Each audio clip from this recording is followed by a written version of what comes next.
네, 지난 24일 새벽 구속된 정경심 교수의 최장 구속기한은요, 다음 달 12일까지입니다.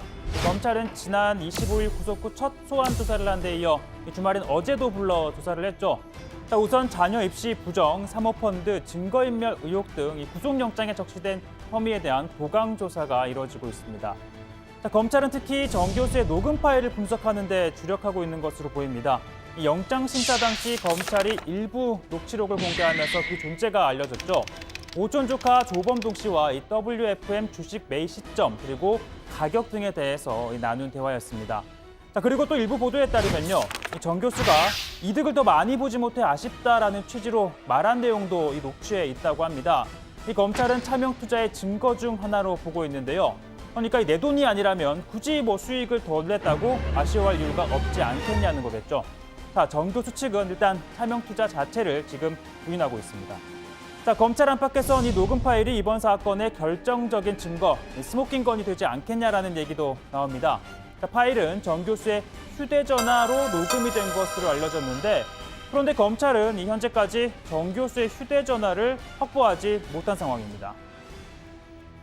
법원의 반대로 휴대전화는 결국 압수 목록에서 빠진 것으로 알고 있는데, 검찰이 법원에 청구한 압수수색 영장 사본을 제출해 주시고요.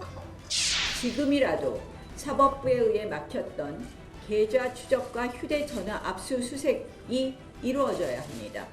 추가 증거인멸 정황도 확보해서 죄를 물어야 합니다.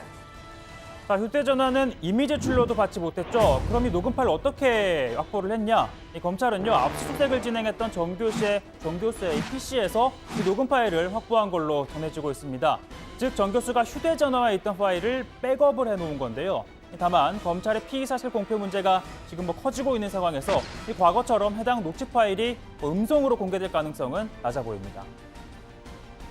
안종범 수석이 박채윤 YJ콥스 메디칼 대표에게 명품 백을 받았다는 이게 녹취가 나온 거예요.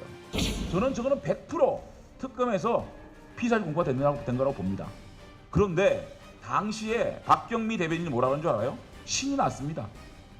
안종범 전 수석 명품 가방과 호텔 식사가 그리도 좋았냐? 피의사실 공표를 이렇게 즐기던 분들이 벌떼처럼 나서가지고 피의사실 공표하지 마라! 라고 막 지금 중앙지검을 공격하고 있습니다. 사모펀드의 경우 검찰은요, 조국 전 장관과의 관련성을 추적하고 있습니다. 정 교수가 WFM 주식 12만 주를 매입하기 전 조 전 장관 계좌에서 돈이 송금된 걸 확인한 것으로 전해졌는데요. 2018년 1월쯤 5천만 원이 청와대 근처 현금 자동 입출 금기를 통해서 이 정 교수의 계좌로 이체가 됐는데, 조 전 장관이 민정수석일 때입니다. 검찰은 조 전 장관이 직접 이체했는지 또는 그리고 이 돈이 주식을 사는 데 사용이 됐는지 등을 확인하고 있습니다. 만일 조 전 장관이 이를 알았더라면 이 고위공직자의 주식 투자를 금지하는 공직자윤리법 위반, 또 민정수석이라는 지위와 관련된 대가성이 있다면 뇌물 혐의도 적용할 수 있다는 게 검찰의 판단입니다.